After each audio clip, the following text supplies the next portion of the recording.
दोस्तों नमस्कार, मैं संजय कुमार गुप्त आपका हार्दिक अभिनंदन करता हूं आपके अपने YouTube चैनल LWF क्लासेस में। आइए जानते हैं डोलड्रम क्या है।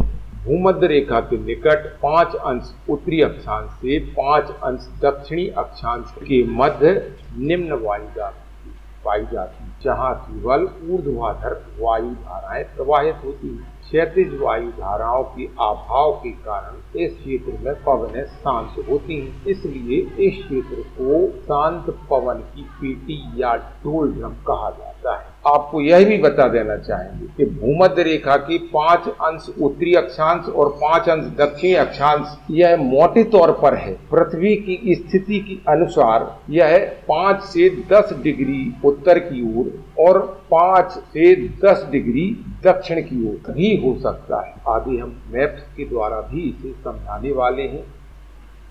वस्तुतः भूमध्य रेखा पर वर्ष भर सूर्य की किरणें सीधी पड़ती हैं, जिसके परिणाम स्वरूप यहाँ का तापमान सदैव ऊंचा हो। स्वाभाविक रूप से ऐसे क्षेत्र में वायुदाब कम रहता है। भूमध्य रेखीय निम्न वायुदाब पेटी में धरातलीय क्षैतिज पवनें नहीं चलती है। इसका कारण क्या है कि अधिक तापमान के कारण वायु हल्की होकर ऊपर उठती है और संवहनीय धाराओं का जन्म होता है, अर्थात यहाँ पर केवल ऊर्ध्वाधर धाराएं ही पाई जाती हैं।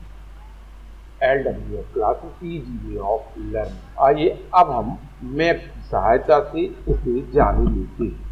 देखिए, यह है पृथ्वी और इस पृथ्वी पर आप जानते हैं अक्षांश रेखाओं की कल्पना की गई है। पृथ्वी पर कुल मिलाकर भूमध्य रेखा तहत 181 अक्षांश वृत्तों की कल्पना की गई है। पृथ्वी के बीचों बीच आप देख पा रहे हैं, यह है 0 अक्षांश वृत्त, जिसे 0 अक्षांश रेखा भी कहा जाता है और इसी का नाम भूमध्य रेखा भी है। इस रेखा के उत्तर की ओर 5 अंश उत्तरी अक्षांश है और इस रेखा के दक्षिण की ओर 5 अंश दक्षिणी अक्षांश। इन अक्षांशों के बीच जो क्षेत्र है उसे भूमध्य रेखीय निम्न वायुदाब पेटी कहा जाता है या इक्वेटोरियल लो प्रेशर बेल्ट भी इसे कहते हैं और इसी का नाम डोलड्रम्स भी कहा जाता है। ध्यान समझ लें, इस 5 अंश उत्तरी अक्षांश से 5 अंश दक्षिणी अक्षांश के बीच जो क्षेत्र होता है वह भूमध्य रेखीय निम्न वायुदाब पेटी क्षेत्र कहलाता है या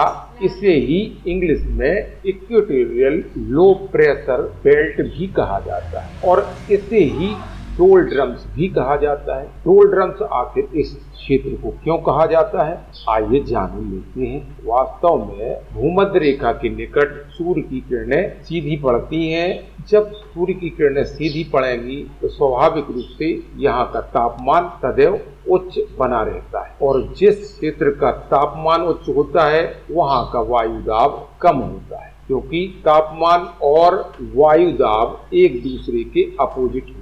यानी कि तापमान बढ़ता है तो वायुदाब कम होता है और तापमान कम होता है तो वायुदाब अधिक होता है। याद रखें, तापमान अगर ऊंचा होगा तो क्या होगा, वायु हल्की होकर ऊपर उठेगी। यहाँ पर जब तापमान अधिक होता है तो वायु हल्की होकर स्वाभाविक रूप से ऊपर उठती है। इसका मतलब यह हुआ कि केवल वायु ऊपर की दिशा में प्रवाहित होती है, यानी कि केवल ऊर्ध्वाधर वायु धाराएं प्रवाहित होती हैं और यहाँ पर धरातलीय क्षैतिज पवनें जो कि पृथ्वी के समानांतर होती हैं, जो शेष पृथ्वी पर चलती हैं, शोरगुल करती हैं, यहाँ पर वो नहीं चलती।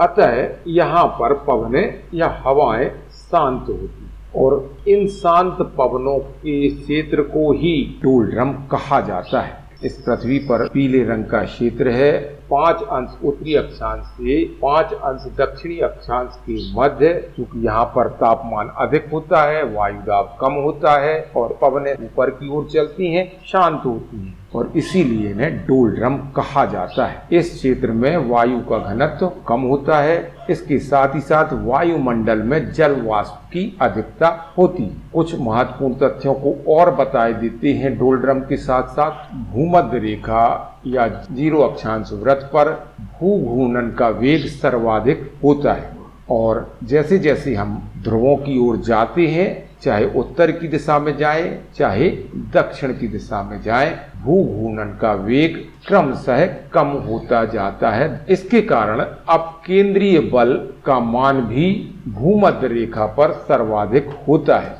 कभी कभी प्रश्न पूछा जाता है कि आखिर उच्च तापमान के बावजूद भी भूमध्य रेखा पर चक्रवात क्यों नहीं बनती। उसका कारण है उच्च तापमान के बावजूद शून्य कोरियोलिस बल के कारण भूमध्य रेखा पर चक्रवात नहीं बनती। आपको एक बात और स्पष्ट कर देना चाहेंगे कि कहीं कहीं पर 10 डिग्री उत्तरी अक्षांश से 10 डिग्री दक्षिणी अक्षांश के मध्य भी यह क्षेत्र पाया जाता है। इसलिए भूमध्य रेखीय निम्न वायु दाब पेटी 5 अंश उत्तरी अक्षांश से 5 अंश दक्षिणी अक्षांश या फिर 10 अंश उत्तरी अक्षांश से 10 अंश दक्षिणी अक्षांश के मध्य भी हो सकती है। अगर विकल्प में आपको 5 अंश उत्तरी अक्षांश से 5 अंश दक्षिणी अक्षांश दिया गया है तो आपको सबसे पहले यही उत्तर लगाना है। अगर विकल्प में यह नहीं दिया गया है तब आप भूमध्य रेखा के निकट 10 अंश उत्तरी अक्षांश से 10 अंश दक्षिणी अक्षांश के मध्य दिए गए उत्तर को लगा सकते हैं।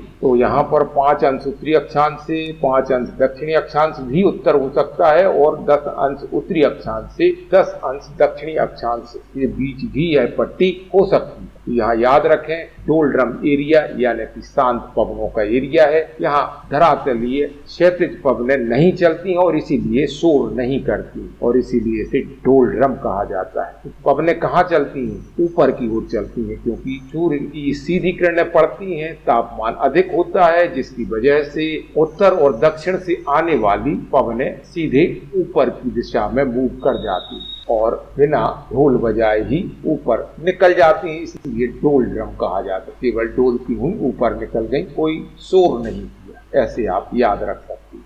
आइए एक दो प्रश्न को हम आपके साथ शेयर करते हैं। डोलड्रम पेटी कहाँ पाई जाती है? और विकल्प रही ए भूमध्य रेखा के निकट, बी कर्क रेखा के निकट, सी मकर रेखा के निकट, डी आर्कटिक के निकट। इसका सही उत्तर आशा है आपको मिल गया होगा, भूमध्य रेखा के निकट। ये प्रश्न बिहार पीएससी में पूछा गया था। भूमध्य रेखीय निम्न वायु दाब पेटी का विस्तार है 5 अंश उत्तरी अक्षांश से 5 अंश दक्षिणी अक्षांशों के बीच, बी 30 से 35 अंश उत्तरी व दक्षिणी अक्षांशों के मध्य, सी 60 से 65 उत्तरी व दक्षिणी अक्षांशों के मध्य, डी इनमें से कोई नहीं। इसका सही उत्तर है ए 5 अंश उत्तर से 5 अंश दक्षिणी अक्षांशों के मध्य। यहाँ पर 5 की बजाय 10 अंश उत्तर से 10 अंश दक्षिणी अक्षांशों के मध्य भी उत्तर हो सकता है और वह भी सही होगा, लेकिन ये दोनों साथ में नहीं आएंगे। तो स्पष्ट रूप से हमने अभी आपको बताया था कि भूमध्य रेखीय निम्न वायु दाब का विस्तार भूमध्य रेखा के दोनों ओर 5 अंश उत्तर अक्षांश से 5 अंश दक्षिण अक्षांश तक विस्तृत है, या कहें 10 अंश उत्तर अक्षांश से 10 अंश दक्षिण अक्षांश के मध्य विस्तृत है। अब कुछ प्रश्न आपसे किए लेते हैं। भूमध्य रेखा पर वायु दाब की स्थिति क्या है? हमारा दूसरा प्रश्न आपसे है डोलड्रम क्षेत्र में तापमान कैसा होता है, उच्च या निम्न? हमारा तीसरा प्रश्न है उच्च तापमान के बावजूद भी डोलड्रम क्षेत्र में चक्रवात नहीं आती। दीजिए इन प्रश्नों का उत्तर।